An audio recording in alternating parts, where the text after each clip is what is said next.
Bonsoir à tous et bienvenue dans Chaque Voix compte sur LCP Canal 8. Nous sommes ensemble pour une heure de débat et de décryptage en direct de l'Assemblée nationale. Avec à mes côtés ce soir Lou Fritel, journaliste à Paris Match. Bonsoir Lou. Bonsoir. Et Laurent Guimier. Bonsoir Laurent. Bonsoir, merci Adeline. à tous les deux d'être là ce soir. Voici le sommaire de Chaque Voix compte avec à la une des députés au four et au moulin. Deux débats cruciaux sont en cours, celui du budget dans l'hémicycle et celui de la Sécu en commission. Et les discussions justement autour du projet de loi de finances de la sécurité sociale sont houleuses. La Sécu est une vieille dame malade et le gouvernement propose un remède de cheval qui ne passe pas. On va en décrypter les points chauds ce soir avec nos trois premiers invités. Bonsoir Nathalie Coutinet, merci d'être là. Vous êtes économiste de la santé. Bonsoir Daniel Bidot, spécialiste du réseau santé à l'UFC Que Choisir. Bonsoir. Merci d'être là. Et je salue Jean-Paul Hamon, médecin et président d'honneur de la Fédération des médecins de France. Merci à tous les trois d'être là. Dans Chaque Voix compte, qu'y a-t-il ce soir dans les offs de Lou? Ça se complique pour Rachida Dati à Paris. On va décortiquer pourquoi.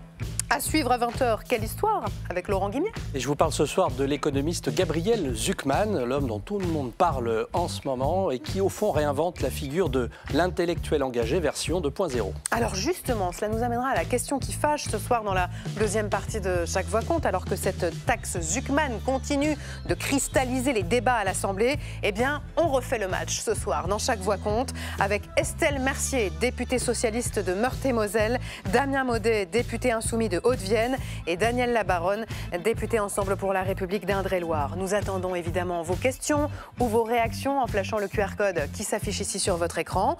À 20h30, ce sera Bourbon Express, le journal de l'Assemblée nationale, présenté ce soir par Marco Pommier. Voilà pour le menu de ce soir. Installez-vous confortablement. Chaque Voix compte, c'est parti.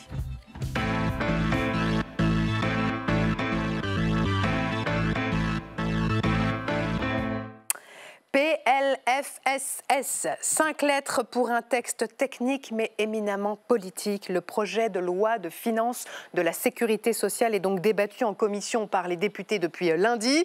Il fait 122 pages mais il contient 1700 amendements. Au menu, il y a évidemment la suspension de la réforme des retraites, mais il y a aussi un hôpital à bout, des comptes déficitaires et une potion amère puisqu'il faut trouver 7 milliards d'euros d'économies pour ramener le déficit de la Sécu à 17 milliards et demi. Thibaut Enoch nous résume pour commencer les 3 premiers jours de débat en commission.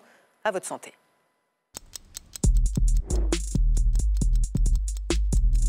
Jusqu'ici, il avait fait parler de lui à cause de ça.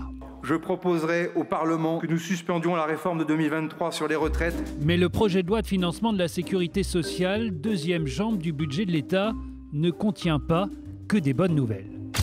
Côté santé, la cure n'est pas d'austérité, mais la potion est amère.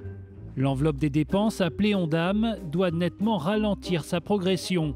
Objectif, 1,6% d'augmentation en 2026 contre 3,4% en 2025.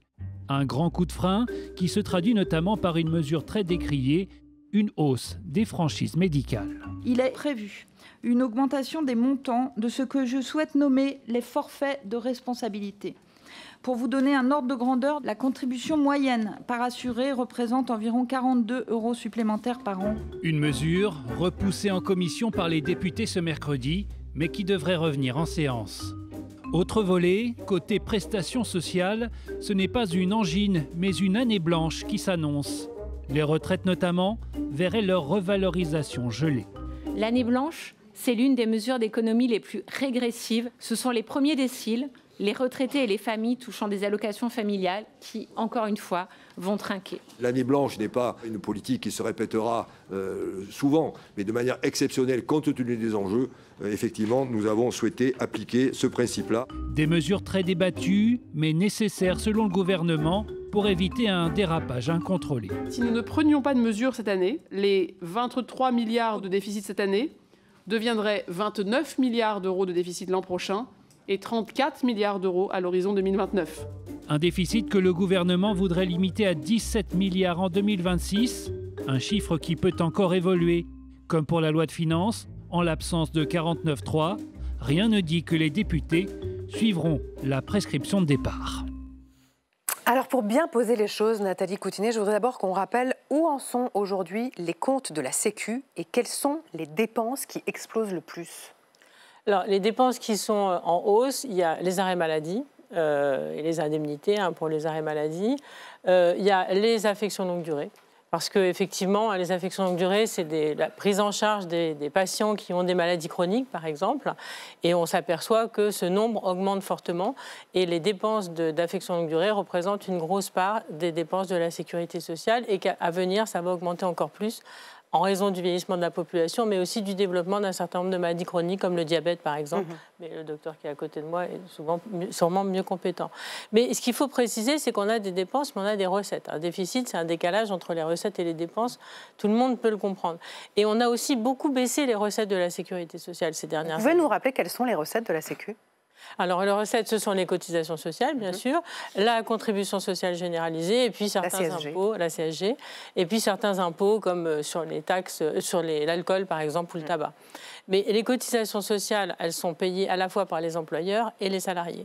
Et on a beaucoup baissé ces dernières années les cotisations sociales employeurs, parce que ça faisait partie de la politique de l'emploi, l'idée que, d'ailleurs, les employeurs ne parlent pas de cotisations mais de charges, mais c'est quand même la même chose, et l'idée que les charges sociales ou les cotisations étaient un frein à l'emploi. Et donc, depuis les années 90, on a beaucoup baissé. Aujourd'hui, c'est 80 milliards d'euros qui ne vont pas dans les caisses de la sécurité sociale, en allègement de toutes sortes. Et il faut sans doute revoir la politique de l'emploi. Cette politique de l'emploi ne fonctionne pas. Il y a un rapport de la Cour des comptes qui date de mai 2025 et qui explique très clairement que c'est inefficace. Et donc, il faut sûrement, alors le gouvernement a commencé à le faire, revoir ces allègements de charges des entreprises pour aussi ramener des recettes à la sécurité sociale. Parce qu'on sait que les dépenses vont continuer d'augmenter. J'ai parlé des affections longue durée, mais le coût des soins augmente aussi. On a de plus en plus des techniques médicales qui sont coûteuses et la population augmente aussi. Donc on ne peut pas baisser les dépenses. On peut transférer, ce que fait le gouvernement, de plus en plus la charge de la sécurité sociale vers les assurances complémentaires, mais les dépenses en elles-mêmes ne peuvent pas être contenues au-delà des besoins d'une population qui est plus âgée, qui augmente et dont le coût des soins est aussi, pour lequel le coût des soins est aussi plus élevé. Alors, ceci étant posé, on va entrer dans le vif du sujet de ce PLFSS 2026 qui demande donc des mesures d'économie à hauteur de 7 milliards d'euros. Il y a un acronyme qu'on a notamment entendu d'ailleurs dans le sujet de Thibault Hénoch, c'est l'ONDAM. L'ONDAM, c'est l'objectif de dépenses de l'assurance maladie, c'est le chiffre magique pour la Sécu. Il faut freiner la croissance de ce ONDAM, la croissance des dépenses de santé, et donc l'objectif est que l'ONDAM soit à 1,6% l'an prochain. Mais il se trouve que dans le ONDAM, il y a deux choses différentes. Il y a deux parties. Il y a la médecine de ville et il y a l'hôpital. Et alors là, je vais me tourner vers Jean-Paul Hamon. Parce que la médecine de ville, c'est à elle qu'on va demander, en tout cas pour l'instant en l'état du budget de la Sécu, le plus d'efforts avec un ONDAM qui serait limité à 0,9%. Concrètement, pour les médecins, ça va se traduire comment ? Si on vous dit ONDAM à 0,9. On finit par être habitué. Vous savez, en France, s'il y a un problème, quel que soit le problème, ce sont les médecins libéraux qui sont responsables. Franchement, on n'arrête pas de nous bassiner avec le vieillissement de la population, mais qu'est-ce qu'on fait pour maintenir les personnes âgées à domicile ? Qu'est-ce qu'on fait ?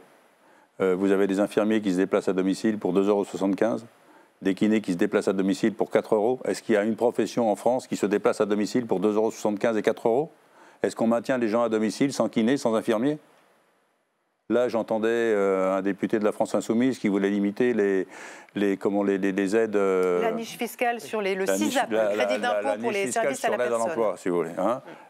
S'il y a 700 000 personnes qui sont maintenues à domicile grâce à ça, et il y a des députés qui osent vouloir limiter ça.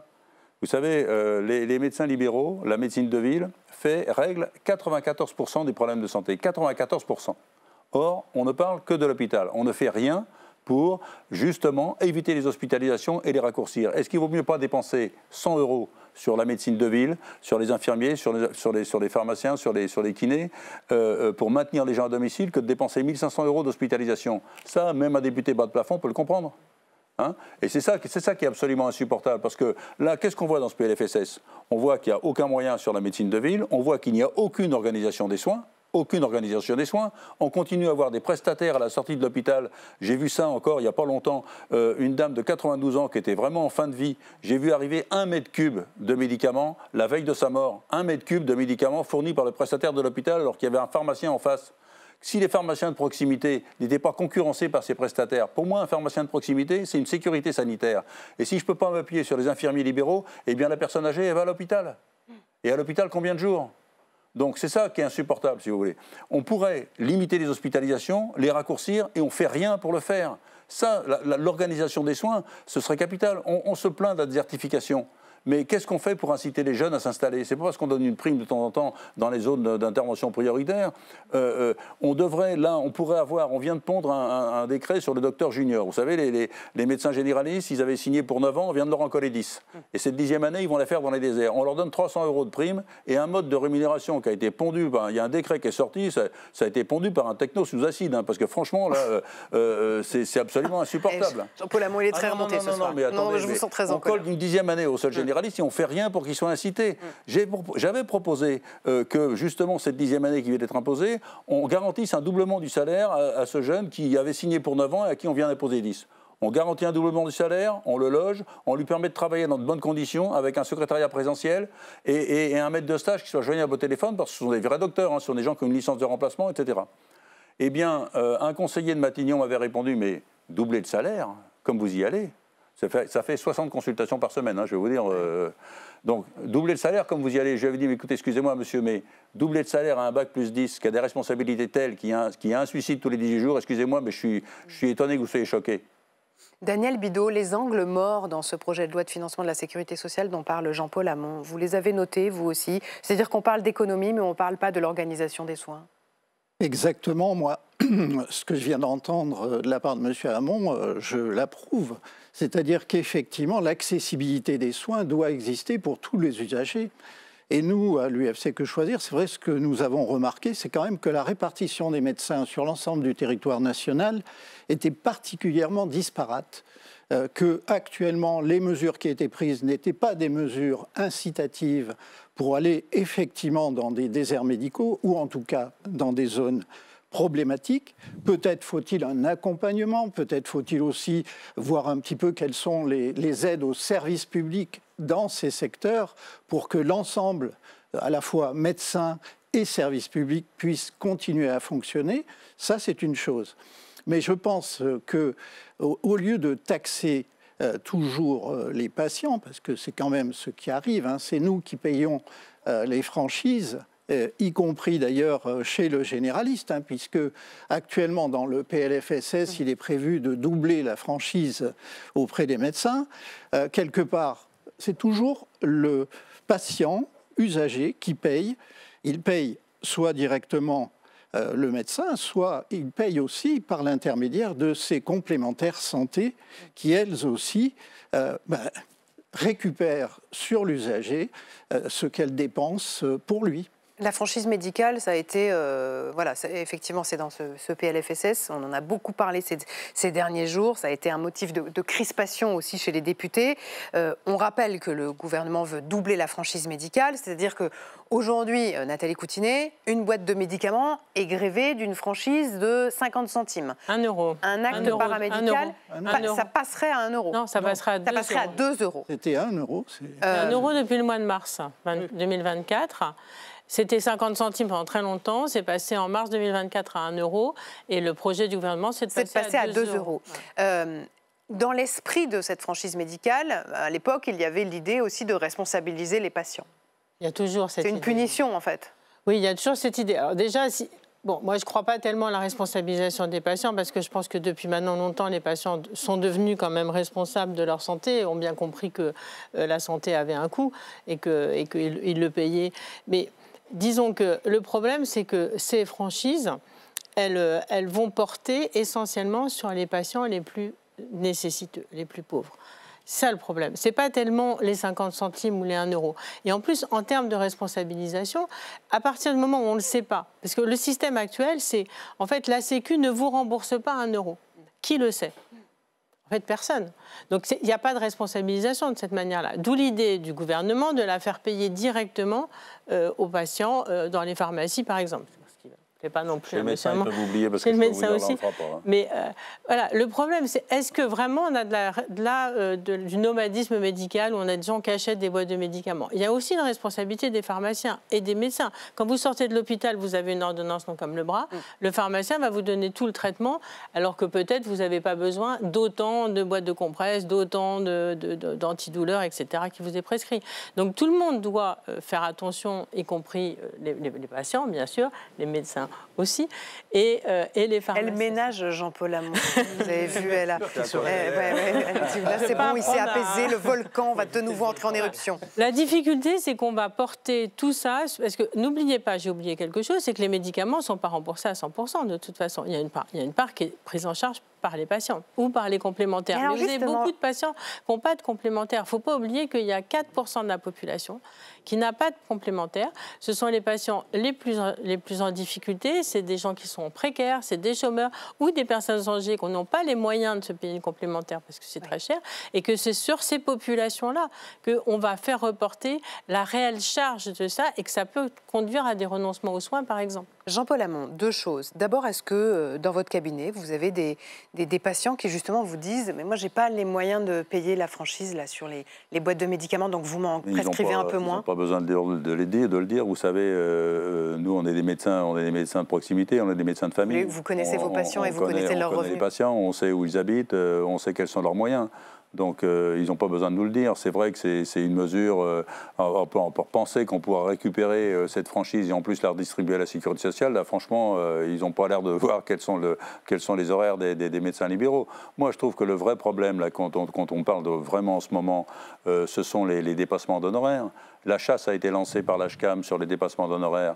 Seulement, qui sait que les honoraires des chirurgiens et des spécialistes n'ont pas été augmentés depuis 2003 ? Alors, on va venir au dépassement d'honoraires, mais je voulais rester sur la franchise médicale parce qu'il se trouve que la consultation chez le médecin serait aussi concernée par un doublement de la franchise médicale. Donc là, cette fois, on passerait de, arrêtez-moi si je me trompe, 2 € à 4 €. Oui, 2 € à 4 €, oui. Vous allez l'appliquer ?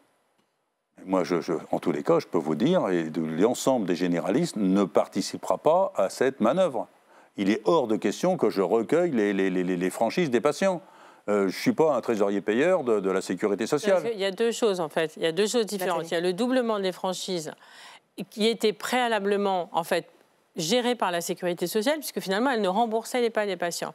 Et le projet de faire des médecins généralistes le réceptacle, le recueil, le receveur, oui, merci. De ces ça, ils peuvent l'oublier parce que franchement, tout notre boulot, c'est justement de regagner du temps médical. On a déjà 20% de charges administratives dans notre travail et je peux vous dire, on préfère s'occuper des patients que de recueillir les franchises, de les transmettre à la caisse d'assurance maladie qui ne manquera pas de nous dire que vous avez fait tant de consultations mais vous n'avez pas récupéré tant de franchises. Franchement, déjà qu'on récupère des indus sur des CMU ou des C2S à qui on fait un tiers payant, etc.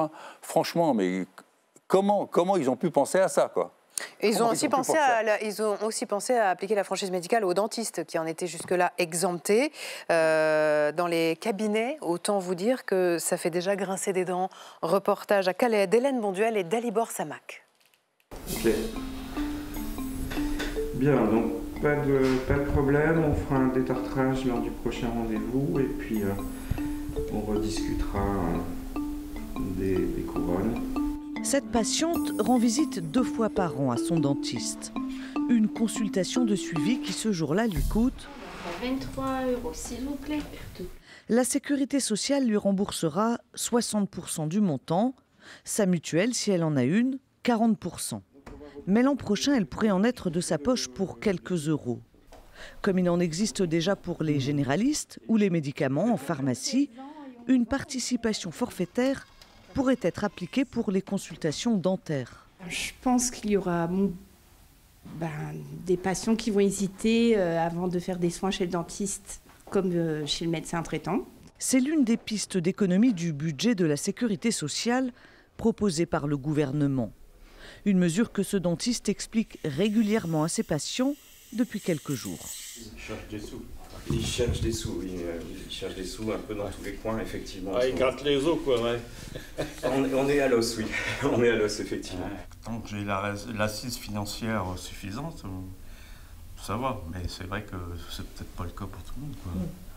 C'est pas le cas de tous vos patients, docteur. Non, non, c'est pas le cas de tous les patients. Et puis surtout, c'est un plus qui se rajoute un plus, qui se rajoute un plus. Il y a 2 ans, le taux de remboursement des soins dentaires est passé de 70% par la sécurité sociale à 60%.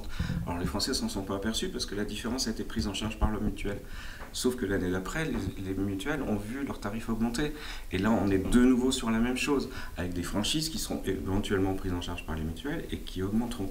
Le docteur Schmitt regrette ce nouveau désengagement de la sécurité sociale dans la santé bucco-dentaire. Avec son syndicat, il milite pour que l'État investisse dans la prévention. Plutôt que de faire des mesures comptables, on se dit peut-être que si on pousse les gens à venir régulièrement faire des contrôles, on va anticiper des choses. Et donc, à terme, on aura moins de dépenses. Nous, on souhaiterait, par exemple, privilégier ces patients-là. Vous venez régulièrement en consultation, vous aurez droit à des bonus, à des plus, par exemple, en remboursement ou des choses comme ça. C'est pas pour pénaliser ceux qui ne viendraient pas, mais pour favoriser ceux qui viennent. Selon l'assurance maladie, 2 Français sur 10 renoncent aux soins dentaires en raison de leur coût. Et oui, parce que c'est ça la conséquence, c'est le renoncement aux soins. Jean-Paul Hamon, vous vouliez ajouter quelque chose sur les franchises médicales? Oui, parce que sur les franchises médicales, l'État espère récupérer 700 millions d'euros. Et là, en ce moment, vous avez tous vu la publicité à la télévision pour un vaccin contre le zona, une maladie qui n'a jamais tué personne. Une maladie qui n'a jamais tué personne, qui peut être douloureuse dans un cas sur 300, mais qui n'a jamais tué personne. Et là, si on suit les recommandations de la Haute Autorité de Santé et qu'on vaccine les 11 millions de personnes de plus de 65 ans, ça va coûter 4,6 milliards. Et c'est la première fois que je vois une publicité à la télévision pour un médicament remboursé. Donc nous, ça ne nous donne pas d'argument quand les gens viennent nous voir, ils ont vu la pub à la télé, etc. Et quand en plus, dans l'étude, il est dit qu'il est écrit que ça protégerait dans 20% des cas contre la maladie d'Alzheimer, là je peux vous dire que j'aimerais bien voir cette étude parce que mes copains épidémiologistes me disent que c'est un peu bidouillé cette affaire. Donc si vous voulez 4,6 milliards sur un vaccin et qu'on essaye de gratter 700 millions d'euros sur la franchise, j'aimerais bien que quand même les députés s'y intéressent. Et pour être tout à fait complète sur ce sujet des franchises médicales, sachez qu'il y a quelques minutes, les députés ont rejeté en commission l'article 18 qui portait sur l'élargissement du périmètre des franchises médicales, c'est-à-dire qu'il s'agissait d'imposer une franchise médicale sur les lunettes, les pansements, les préservatifs. Ça vient d'être rejeté en commission. Alors on rappelle que le travail de la commission, c'est d'étudier le texte, mais c'est ce texte-là qui arrivera en débat à l'Assemblée nationale la semaine prochaine. Donc ce qui se joue en commission, c'est un tour de chauffe, mais à partir de la semaine prochaine, ce sera en quelque sorte l'heure de vérité. On reprend le texte initial, on voit les équilibres qui se sont joués en commission, mais dans ce cadre-là, Daniel Bido, est-ce que vous vous dites il faut que les députés revoient absolument certaines mesures de ce PLFSS qui sont beaucoup trop dures pour les patients? Actuellement, sur les franchises, on a quand même des choses qui sont excessives, ne serait-ce que le doublement au niveau des franchises concernant les transports. Ce doublement, quand même, on avait un plafond qui était à 50 € annuels, il passe désormais à 100 €. Ça veut dire que plus vous êtes malade, plus ça vous coûte cher.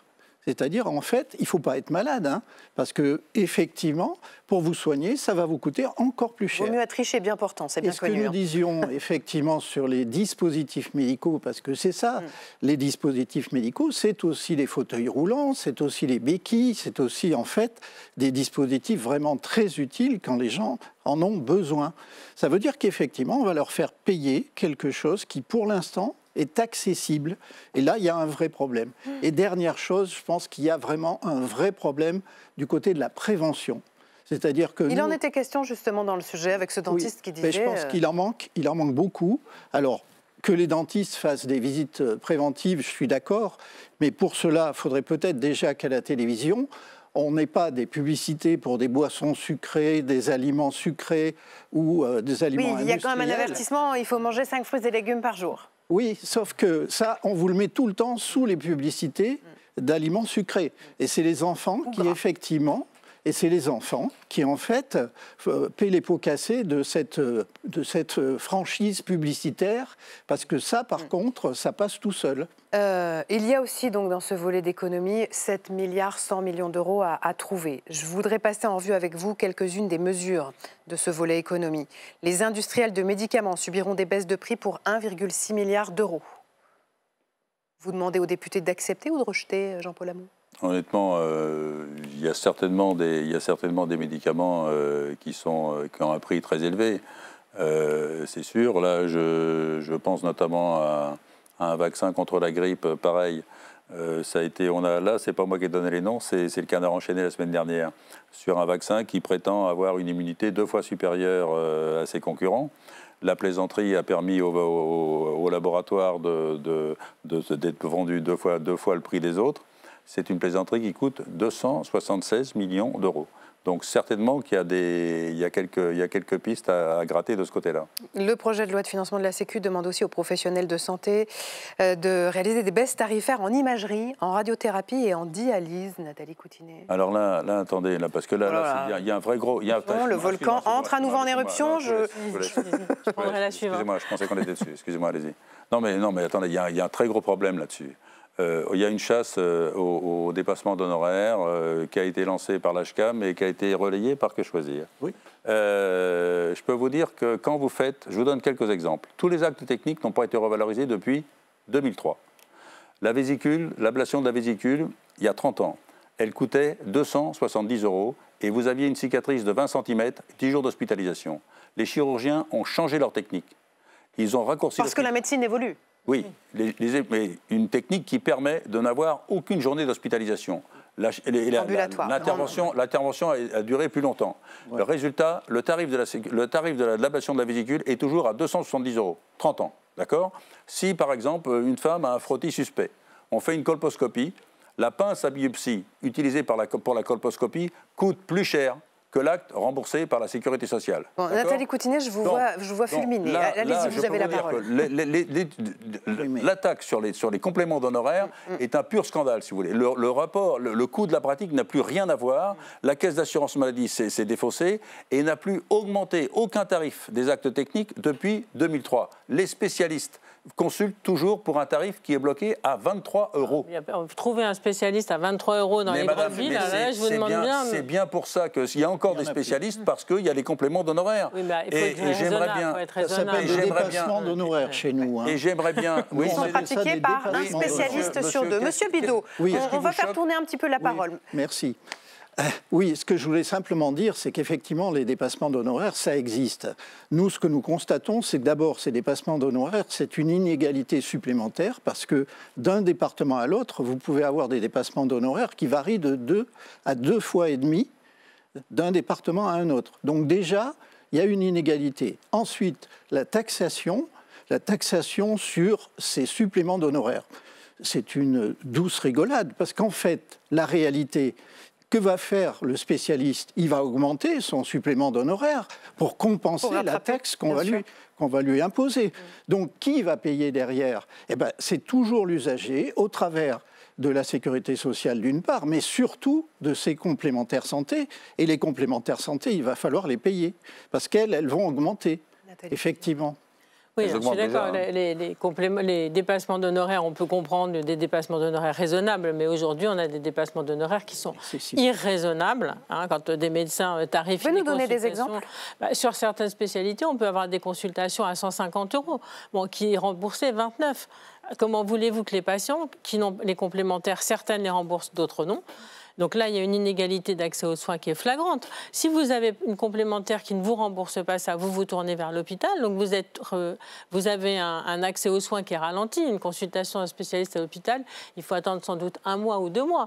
Même certains médecins... C'est là que vous avez le plus de dépassements d'honoraires, d'ailleurs. C'est sur les consultations hospitalières. Oui, si elles sont privées, mais si elles sont publiques, non, ce n'est pas le cas. Donc le médecin va vous proposer de vous prendre en avance sur sa consultation privée, où là, il va appliquer des dépassements d'honoraires. Donc il y a des choses quand même qui ne vont pas sur certains tarifs, et je ne vais pas pleurer sur la rémunération des spécialistes.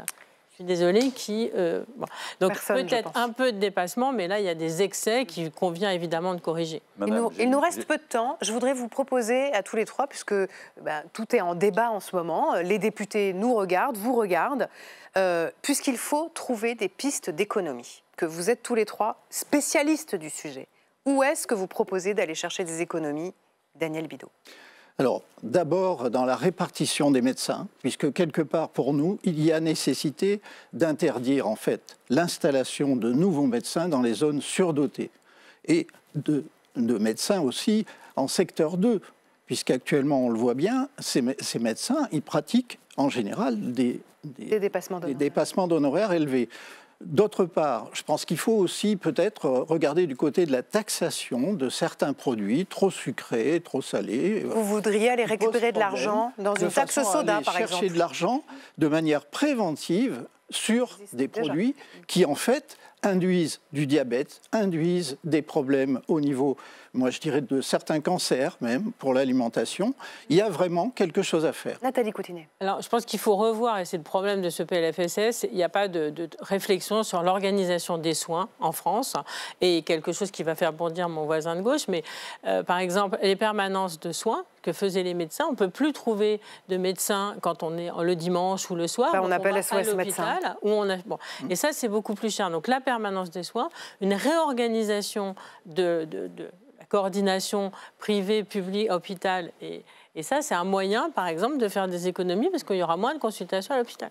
Mes connaissances du terrain, vous savez, j'ai fondé une maison médicale de garde qui fonctionne depuis 2004, qui fonctionne tous les soirs, de 20h à 24h et tous les dimanches et jours fériés de 9h à 24h. Donc là-dessus, première chose. Deuxième chose, il faut effectivement organiser les soins, s'appuyer sur des équipes de soins primaires pour éviter les hospitalisations et les raccourcir, parce que dans toutes les interventions que je vois, à chaque fois on parle de l'hôpital, du manque de moyens pour l'hôpital. Mais si on permettait à la ville d'éviter les hospitalisations et de les raccourcir... Mais vous disiez vous-même, il y a de plus en plus d'opérations qui se font aussi en ambulatoire, donc on a raccourci les délais d'hospitalisation. On ferait un paquet d'économies. Vous savez, si on s'intéressait au coût des hôpitaux de jour, je ne vais pas donner les noms des hôpitaux qui convoquent des diabétiques équilibrés pour se payer une journée d'hospitalisation d'hôpital de jour à 1 200 €, alors qu'en ville, le même boulot pourrait être fait pour 200 € maximum. Donc ça, ce serait bien aussi qu'on s'y intéresse. Et curieusement, personne ne s'y intéresse. Eh bien, je suis certaine que nous aurons mille occasions de rouvrir ce débat dans les prochains jours. Merci en tout cas à tous les trois d'avoir été là ce soir sur le plateau de Chaque Voix Compte. Tout de suite, on passe au off de Lou.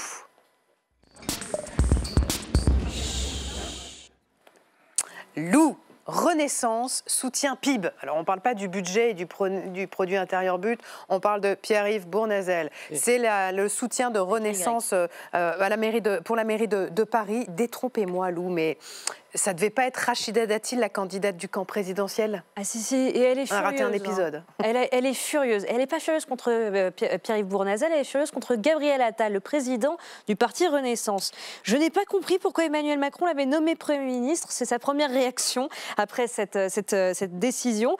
Pas de quoi la freiner non plus dans sa campagne. Elle a d'ores et déjà lancé les hostilités par la voie classique d'abord. Donc là, on la voit avec ses soutiens, parmi lesquels Benjamin Haddad, ministre à l'Europe, ou Sylvain Maillard, qui est donc Renaissance. Eux-mêmes ont mis un communiqué. Nous invitons toutes celles et tous ceux qui veulent la victoire à nous rejoindre dans cette démarche d'union. Elle a aussi utilisé la voie classique. Vous voyez le communiqué qui s'affiche à l'écran.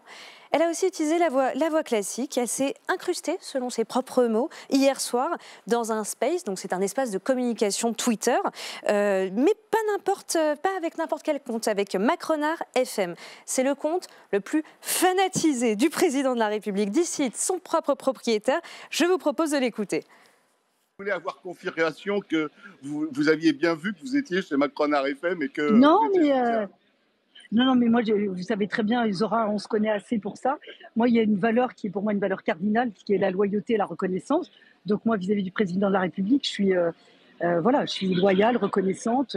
Moi, je suis émue chaque jour d'être ministre de la Culture. Simplement, c'est juste pour dire que les gens sont aujourd'hui dans des querelles de partis, de personnes, de revanche et d'aigreur. Je suis pas là-dedans. Moi, je suis sur le terrain. Je veux qu'on gagne Paris, les gars. Je veux qu'on gagne Paris, les gars. Vous aurez reconnu Gabriel Attal dans sa description. En tout cas, c'est lui qui est à l'attaque. En creux, son adversaire, c'est pas la gauche, c'est les partisans de la désunion. Et alors, pourquoi est-ce que sa victoire serait assurée à Paris? Pierre-Yves Bournazel a aucune chance? C'est un mauvais candidat?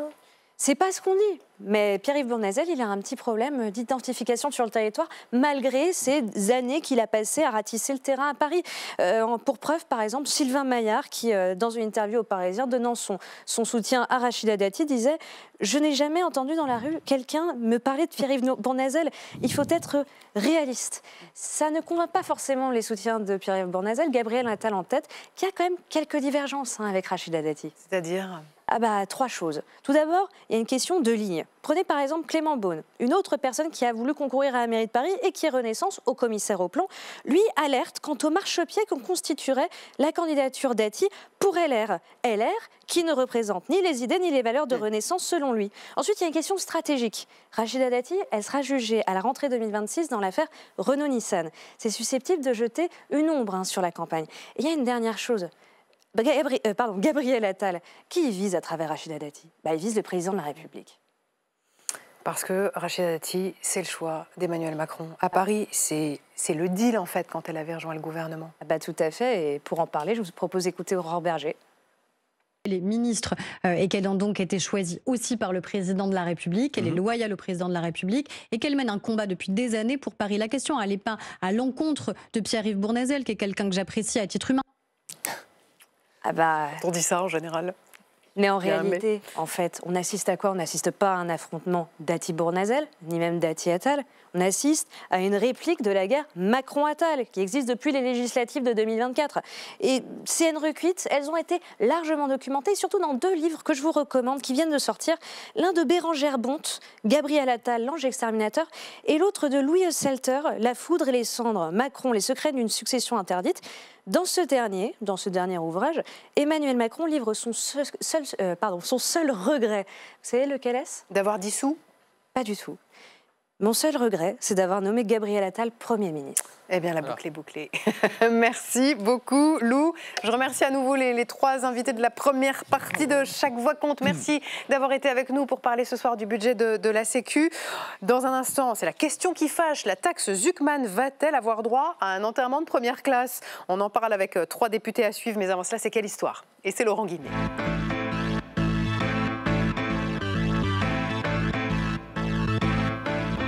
Et justement, Laurent, ce soir, vous avez choisi de décrypter l'irrésistible ascension médiatique de Gabriel Zucman. Oui, Adeline, parce que aussi vite, aussi fort, je crois que c'est un cas inédit dans l'histoire récente. Pour vous le prouver, je me suis plongé dans l'excellent moteur de recherche de l'INA qui indexe automatiquement tout ce qui se dit à la radio et à la télévision.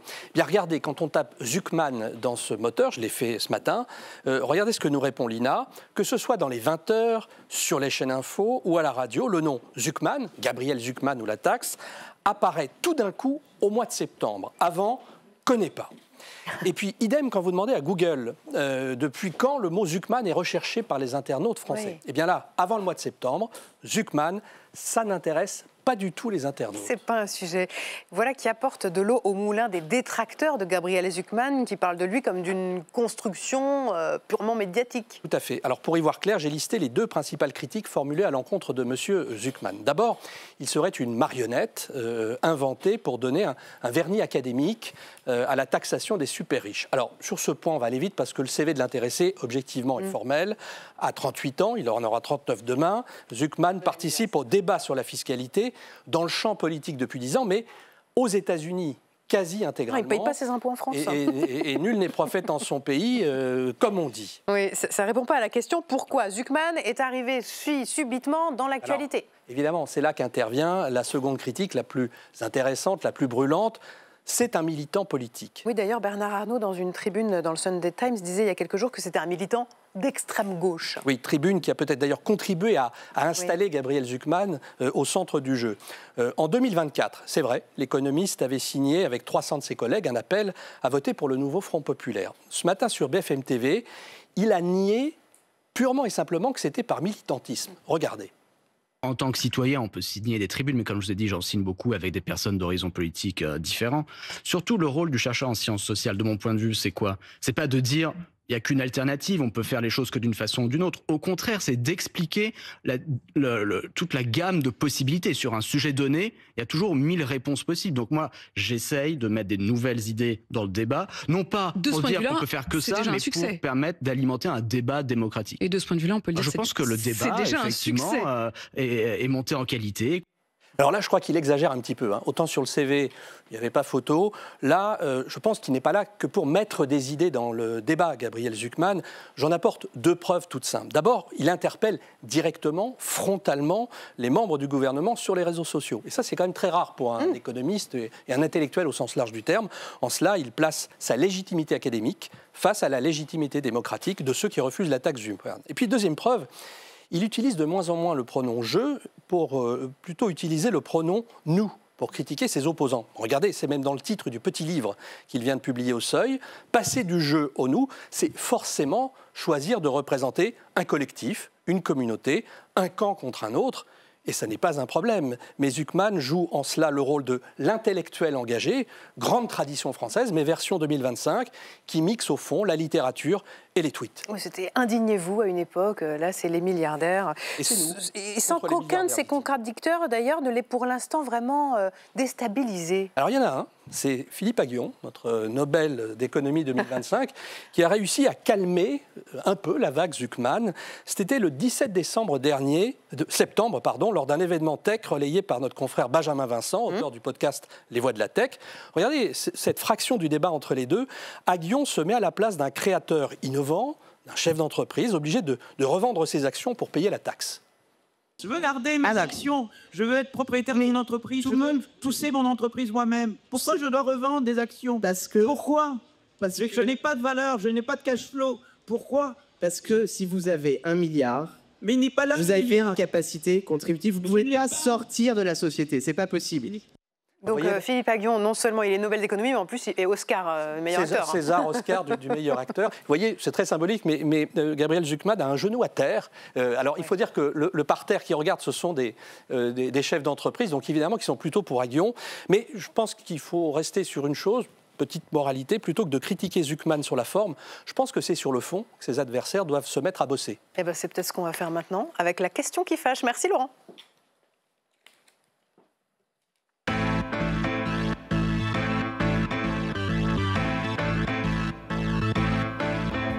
Et je salue sur le plateau de Chaque Voix Compte Damien Maudet, député LFI. Bonsoir, bonjour. Merci d'être là. Aux côtés d'Estelle Mercier, députée socialiste. Bonsoir. Et Daniel Labaronne, député Ensemble pour la République. Bonsoir. C'est un peu comme au cinéma ce qu'on vit en ce moment. Vous êtes installé dans votre fauteuil, vous attendez le début du film, mais alors la pub s'éternise. Et ben c'est un peu ça. On attend le débat dans l'hémicycle sur la taxe Zucman et a priori ce ne sera pas avant vendredi après-midi, tant les débats sur le budget ont pris du retard. D'ailleurs, ça y est, on a fini le pot de popcorn, dommage. Et en attendant, chacun y va de son commentaire. Écoutez. Vous aurez un débat sur la taxe Zucman dont on a beaucoup parlé. Vous aurez aussi un débat sur des versions en apparence plus légères qui sont en fait tout aussi lourdes de cette taxe dans les jours qui viennent. Le gouvernement s'opposera à toute taxation de l'outil de production. L'impôt, la solution fiscale, n'est en aucun cas la solution pour la France. Il faut baisser les dépenses. Ça fait des semaines et des semaines que le milieu politique, et médiatique ne parle que d'impôts. La taxe Zucman proposée par le Parti socialiste, défendue par le député Philippe Brun, permet de sortir de ce champ d'application fiscale tout ce qui concerne les start-up innovantes et aussi ce qui concerne les entreprises familiales.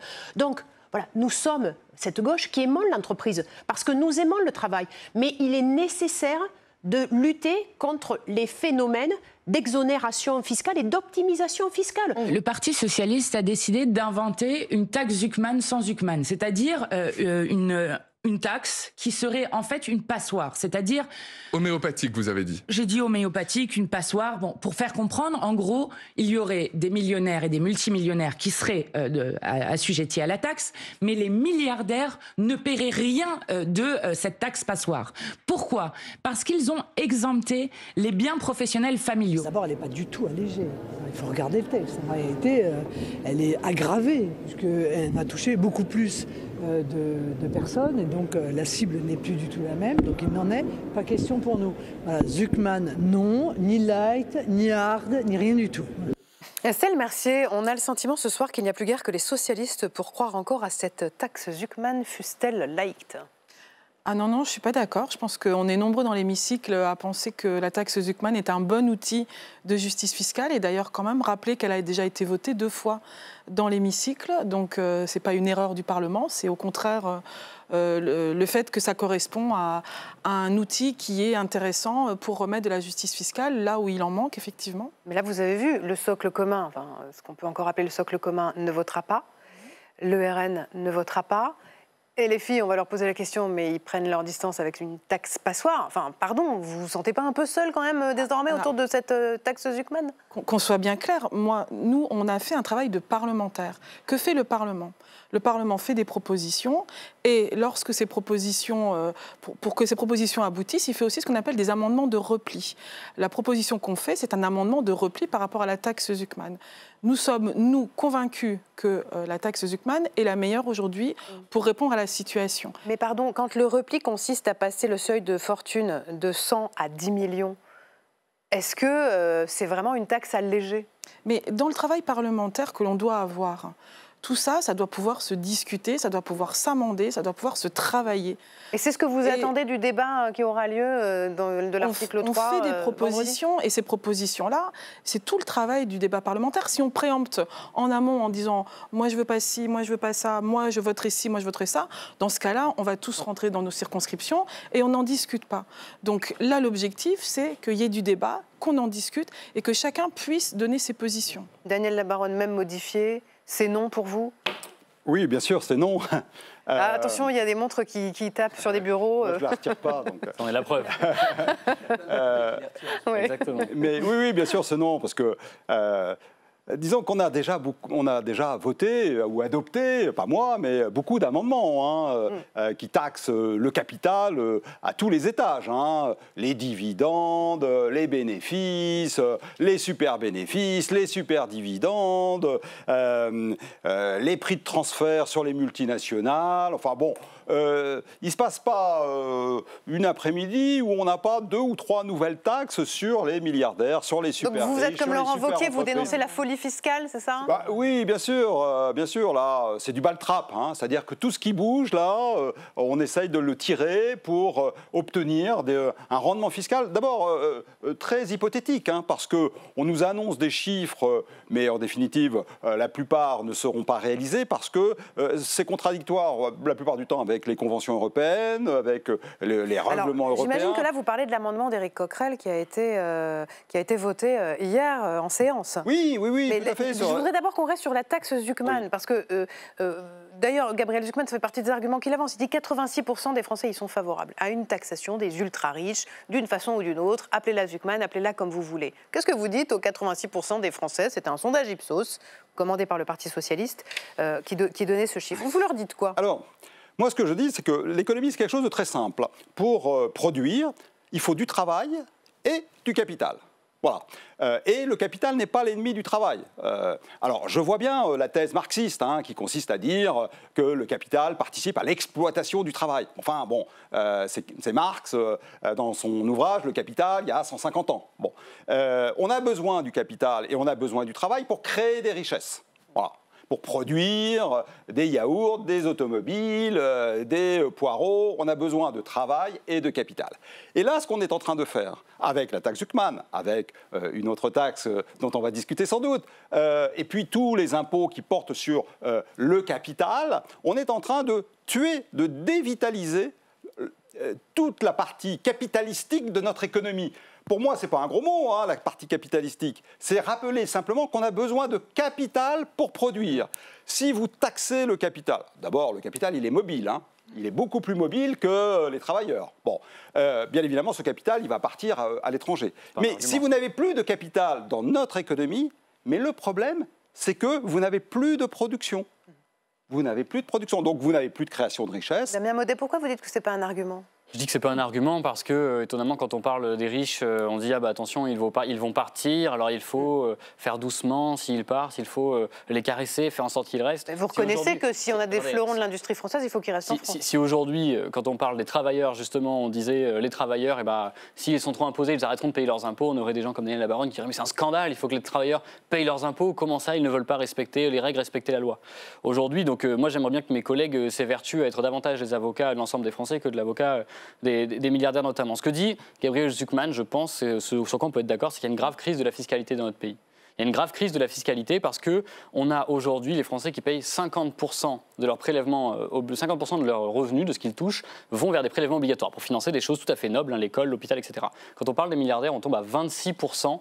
Qui ne participe qu'à 26% de ce qu'ils touchent. Alors que pourtant, depuis ma naissance, hein, moi j'ai 28 ans, donc depuis 28 ans, les 500 fortunes ont vu leur patrimoine être multiplié par 14. Qui aujourd'hui dans le pays peut avoir le sentiment que sa fortune, que son mode de vie a été amélioré aussi fortement? Maintenant, à ça, il y a deux réponses.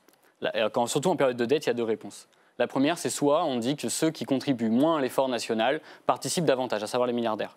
Soit on dit on continue d'étrangler l'ensemble des Français avec une espèce de politique de l'offre où d'un coup on baisse les impôts pour les plus riches et en même temps on continue d'étrangler les Français. Et là où Daniel Labaronne, mon collègue macroniste, a pu faire un bel étalage de toutes les taxes qui ont été votées, il aurait pu faire le même étalage de ce qu'il y a dans ce budget. Taxes sur les apprentis, hausse des franchises pour les malades, 1 milliard d'euros en moins pour l'hôpital, gel des pensions pour les retraités. Oui, mais attendez, parce qu'on on peut faire l'étalage des taxes, mais la vérité c'est que dans ce budget, tout ce qu'il y a, les taxes qu'il y a, ce sont pour les travailleurs, pour les gens modestes. Maintenant, il y a un choix qui est fait. C'est le sien, ça le regarde. Moi, en tout cas, quand je fais de la politique, moi je suis en Haute-Vienne, il y a tout un tas de gens qui sont modestes, il y a des services publics qui n'arrivent plus à investir. Mais que votera LFI sur la taxe Zucman quand ça arrivera en débat dans l'article 3 vendredi après-midi? Que votera LFI sur la taxe Zucman? Mais sur la taxe Zucman, nous on votera la taxe Zucman évidemment, mais on votera cette taxe-là. On entendait certains insoumis il y a quelques instants dire c'est une taxe. On parle de deux choses différentes. Vous parlez de la taxe qui est proposée par le Parti socialiste, qui d'ailleurs porte très mal son nom parce que même Gabriel Zucman lui-même ne reconnaît pas cette taxe-là. Pourquoi? Parce qu'il dit qu'on va avoir le même problème que ce qu'on a eu sur l'impôt de solidarité sur la fortune à sa création, à savoir on a fait des exemptions et à la fin des fins, il y avait 0,0 et quelques personnes qui ont fini par le payer. Parce que dès que vous mettez une exemption dans les taxes, c'est ce qui est fait, par exemple, alors le fait que ça touche pas. Posons la question à Estelle Mercier. Pourquoi est-ce que dans votre modèle light de la taxe Zucman, vous avez décidé d'exclure les entreprises innovantes et les entreprises familiales? C'est-à-dire qu'à partir du moment où on crée des exonérations, on crée un risque d'optimisation. C'est pas moi qui le dis, c'est Gabriel Zucman. C'est justement parce qu'on a un vrai problème sur la fiscalité en France, notamment de ce qu'on appelle les biens professionnels, qui ne sont absolument pas définis. Dans des biens professionnels, vous avez effectivement l'usine avec des machines qui permet la création de biens et de services. Et ça, c'est quelque chose que chacun comprend que ça va créer de la croissance, de l'activité et que ça crée des revenus dits d'activité. Et puis, vous avez dans les biens professionnels les appartements, les hôtels, les yachts, le bateau, plein de biens dits personnels qui sont en fait intégrés dans ces biens professionnels. À partir du moment où on montre un lien même indirect à une activité professionnelle, c'est intégré comme un bien pro. Et donc aujourd'hui, ça fait l'objet d'optimisation fiscale. Et donc ce que nous, on souhaite absolument à travers des holdings, hein, donc c'est un peu c'est de la fiscalité, mais tout le monde a bien compris. Maintenant, c'est l'avantage de Gabriel Zucman, c'est qu'il nous a bien remis en perspective ces mécanismes d'optimisation fiscale, qui fait que quelqu'un comme Bernard Arnault ou d'autres milliardaires paye quasiment aucun impôt en France, ni sur les revenus, parce qu'en fait, il en perçoit peu, et quasiment pas sur son patrimoine global, puisqu'il arrive, à travers ses holdings patrimoniales, à pouvoir gérer en défiscalisant. Ça, c'est la réalité. Donc, nous, ce qu'on propose dans notre amendement de repli, je le dis bien, puisque nous sommes à l'Assemblée nationale, nous sommes dans un débat parlementaire, que nous comprenons peut-être les limites des uns et des autres, c'est de dire... Sortons de ces biens pro, on va dire, ceux où, par exemple, la personne, l'entrepreneur est propriétaire de son entreprise, hein, donc il a plus de 50% de participation. Sortons aussi les entreprises ou les biens professionnels qui constituent des revenus d'activité, ce que je viens de vous dire, donc qui créent du bien et du service, à l'inverse des holdings qui sont plutôt des revenus dits passifs, des loyers, des dividendes, des plus-values. Donc on a séparé les deux à travers cet amendement-là.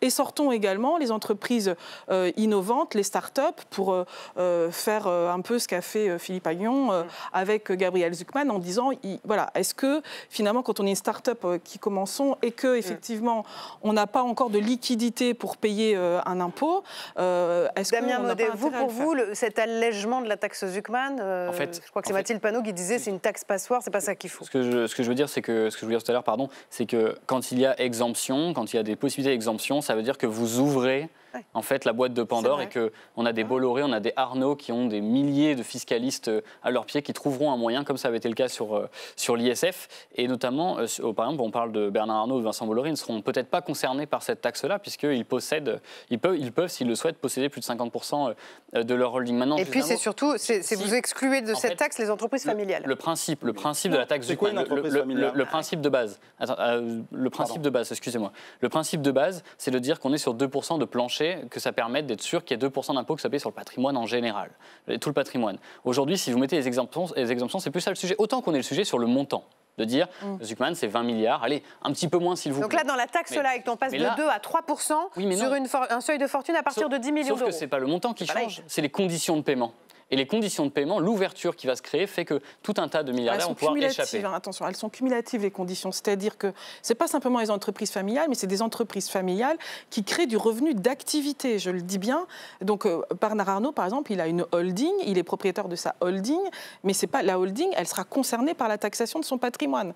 Par contre, si il détient une usine, effectivement, qui crée des sacs à main, du luxe, etc., ben, effectivement, ça va sortir de l'assiette.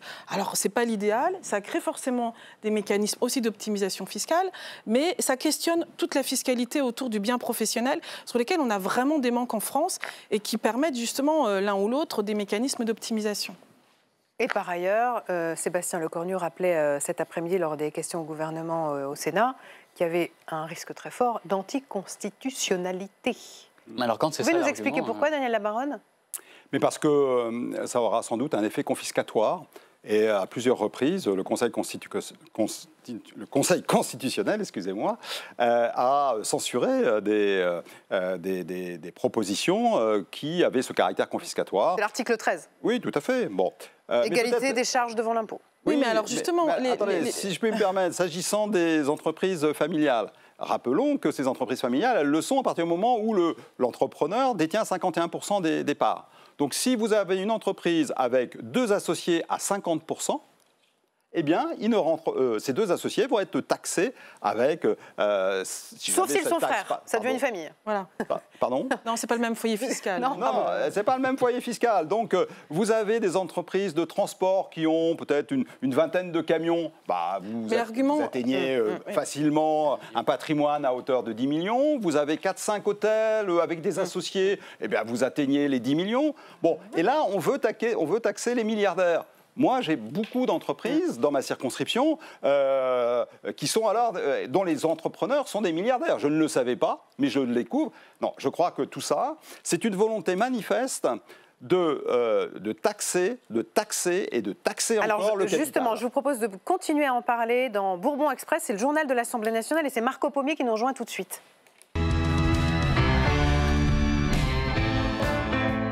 Oui, parce qu'on continue de parler du budget avec Marco. Bonsoir. Bonsoir, Adeline. Le budget et surtout de cette taxe qui fait tousser les multinationales depuis hier soir. Oui, objectif, taxer leurs bénéfices en fonction de leur activité réalisée en France. Mesure adoptée hier soir dans l'hémicycle avec les voix de la gauche et du RN. Contre l'avis du gouvernement. C'est l'insoumis Éric Coquerel qui portait l'amendement, le président de la commission des finances que nous avons croisé ce matin dans la salle des 4 colonnes. Il justifiait cette taxation sur les multinationales. L'idée n'est pas de les taxer davantage, l'idée c'est qu'elles payent ce qu'elles doivent en fonction de leur chiffre d'affaires, de leur activité. Il n'y a rien de plus normal, il n'y a pas de raison qu'une PME, TPE, des commerces payent rubis sur ongle leur impôt sur les sociétés et d'autres peuvent se débrouiller parce qu'ils délocalisent leurs profits. Et selon lui, cette taxe pourrait rapporter 26 milliards d'euros au budget de l'État. Roland Lescure, le ministre de l'économie, est un peu moins enthousiaste. 20 milliards, dit-il, mais 20 milliards d'ennuis en plus pour la France. Le camp présidentiel très remonté contre cette mesure. Hier soir, Pierre Cazeneuve s'en est pris directement à Marine Le Pen. Vous venez de voter un amendement pour imposer les multinationales à plusieurs milliards d'euros. Les entreprises françaises, les multinationales françaises, les LVMH, les L'Oréal, tous nos fleurons, vous êtes de faire n'importe quoi. Votre parole est complètement décrédibilisée. Rentrez chez vous, repartez à la foire. Damien Maudet, pardon. En fait, c'était ça votre taxe Hugman pour les Insoumis, non? C'est un amendement d'Éric Coquerel qui passe comme ça hier soir avec les votes du RN et de la gauche. En tout cas, hier, l'amendement qui est passé, c'était de demander aux multinationales de payer leur juste part, parce qu'il y a un certain nombre effectivement, de bénéfices qui peuvent être déclarés à l'étranger. Et l'idée, c'était de leur faire payer leur juste part. Je rebondis quand même sur un mot, c'est le terme de mon collègue, qui est de dire que l'impôt serait confiscatoire. On parle de 2% sur les milliardaires, c'est confiscatoire. Ce terme de confiscatoire ne revient... Non, mais c'est un bon sujet. Elle s'ajoute à toutes les autres taxes. Mais d'accord, mais ça n'est jamais confiscatoire quand, alors que vous avez un tiers des Français qui ont du mal à se soigner, on va augmenter les franchises. Ça n'est jamais confiscatoire quand on va supprimer 4600 postes de professeurs, alors que dans mon département Haute-Vienne, il y a eu 30 classes qui ont fermé. Tout ça, ça n'est jamais confiscatoire. Mais quand on parle de prendre un petit peu à des gens qui ont déjà énormément, mais qui devraient être fiers de participer. C'est ça le patriotisme aussi. C'est de payer la juste part de ses impôts, financer les écoles dont ils ont souvent pu profiter, financer les hôpitaux. Et c'est ces écoles-là, c'est la qualité de ces hôpitaux qui font que leurs salariés sont en bonne santé, bien éduqués et qu'ils puissent aussi avoir un bon boulot et participer à la productivité française. Pendant ce temps, le marathon budgétaire continue. On en est où? Il y avait un compteur des amendements là. Je le surveille tous les jours, figurez-vous. Et là, on en est à 2500. Il reste 2500 à examiner, 2500 amendements à examiner sur cette première partie du budget, la partie recettes qu'on doit voter normalement mardi 4 novembre prochain. Et pour Éric Coquerel, ce sera très compliqué de remplir les objectifs. En tout cas, demain, c'est pause dans ce débat budgétaire puisque c'est la niche parlementaire du Rassemblement national qui va occuper l'hémicycle. Oui, pour rappel, une niche parlementaire, c'est une journée pendant laquelle un groupe politique à l'Assemblée présente ses propositions de loi. Ça commence à 9h, ça se termine à minuit. Montre en main, première niche de la session, donc celle du RN. Au menu notamment, une résolution pour dénoncer les accords franco-algériens de 68 sur l'immigration. Alors, est-ce que ça peut passer? Eh bien, cet après-midi, Marine Le Pen mettait la pression. Les LR sont opposés à la Convention de 68. Monsieur Attal est opposé à la Convention de 68. Il me semble que Édouard Philippe est opposé à la Convention de 68. Bon, ça me paraît faire une majorité. Donc nous verrons bien s'ils votent contre ou pas. Et on suivra tout ça à la niche parlementaire du RN demain. On en parlera évidemment demain soir dans chaque voix compte. Mais pour l'instant, on fait une pause. Et alors, c'est pas tempête dans un verre d'eau, mais c'est tempête autour d'une canette ce soir. Je vous en ai apporté même 2 des canettes. Ça ressemble à des sodas, mais en fait, c'est trompeur. Ça s'appelle de la Vaudy. Ça cartonne chez les jeunes. Boisson qualifiée par le député Frédéric Valletoux de fléau de santé publique, avec un cocktail explosif, de la caféine, de la taurine, du sucre et de la vodka, entre 18 et 22% d'alcool dans une seule canette. C'est l'équivalent de 4 shots de vodka. Ça coûte 3,50 € en moyenne, la canette. Alors la socialiste Béatrice Bellé a tiré la sonnette d'alarme. La cible principale, en fait, c'est non seulement les jeunes, mais ce sont les jeunes femmes. Parce que ça fait plus sympa dans le sac d'avoir la petite canette de 25 roses, vertes, bonbons et tout ça. Et c'est un désastre. Et je peux vous dire que j'ai vu des jeunes filles en Martinique lors de moments festifs dans des états catastrophiques au point de devoir appeler les parents et de devoir les garder chez moi. Et hier soir, en commission des affaires sociales, les députés ont donc voté l'augmentation de la fiscalité sur ces canettes alcoolisées. Mais Yannick Monnet, lui, voulait aller encore plus loin. Écoutez ses arguments. Mais pourquoi on n'interdit pas ces produits? Enfin, il y a une hypocrisie absolue. Si c'est mauvais, mais le tabac, c'est pas mauvais en petite quantité, l'alcool non plus. Là, apparemment, mais c'est pas mauvais en petite quantité. Là, apparemment, c'est mauvais. Vous voyez bien cette hypocrisie où c'est mauvais, on le taxe. Mais plus c'est consommé, plus ça nous rapporte, et plus on va financer des politiques de prévention. Écoutez. Donc, pour l'instant, c'est une hausse de la taxe, et c'est pas encore une interdiction. Bon. On finit avec un petit mea culpa. Oui, le mea culpa de Yael Braun-Pivet sur l'héritage, Marco. Oui, souvenez-vous, mi-octobre, elle avait parlé de ce truc qui tombe du ciel. Ça suffit, avait ajouté la présidente de l'Assemblée nationale. Elle appelait à taxer davantage les héritages qui creusent, selon elle, les inégalités. Une phrase qui lui est retombée dessus comme un legs mal placé. 2 semaines plus tard, la présidente de l'Assemblée a présenté ses excuses, aujourd'hui, dans une vidéo publiée sur ses réseaux sociaux. En politique comme dans la vie, quand on blesse, il faut le reconnaître. Et quand un malentendu s'installe, il faut prendre le temps de l'éclaircir. Ce que j'ai visé et ce que j'ai toujours visé, ce sont les super héritages, les héritages en rebond. Alors oui, j'ai été maladroite dans ma façon de dire les choses et j'en suis vraiment désolée. Bon, désolé, a dit la présidente, c'est quand même assez rare. Ah oui, on parle sous le contrôle de Laurent Guimier, mais que la présidente de l'Assemblée nationale présente ainsi ses excuses en disant « je me suis mal exprimée ». Les excuses arrivent en cas de dispute mémorielle, après des décennies sur des sujets qui concernent l'histoire, mais sur de l'actualité chaude, c'est assez rare. Et elle va même plus loin, Yael Braun-Pivet, puisqu'elle donne rendez-vous aux Français le 25 novembre prochain pour des débats citoyens sur ce sujet avec des experts. Parce qu'on le sait, Adeline, chaque voix compte. Merci Marco. Je remercie mes 3 invités d'avoir été ce soir sur le plateau de Chaque voix compte. Donc a priori, débat sur la taxe Zuckman vendredi après-midi, on se donne rendez-vous ? Lundi. Oui ? Ou lundi ? On espère. Vote solennel mardi ? Non, il n'y aura pas de vote solennel mardi. Voilà. C'est ce que disait Eric Coquerel. Mais c'est pas grave. Président de la Commission des finances ce matin. Merci en tout cas. 4 novembre pour examiner le budget. Le budget, Merci première et deuxième partie. à Laurent Guimier, merci à Lou Fritel que l'on lit dans Paris Match. C'est quoi la une demain en kiosque ? Thomas Pesquet. Objectif Lune 2027, mieux que Tintin. Chaque voix compte revient demain en direct à 19h30. L'émission est rediffusée à 23h30 et vous pouvez également la retrouver sur lcp.fr. Dans un instant, c'est Débat Doc avec Jean-Pierre Gracien. À demain, excellente soirée.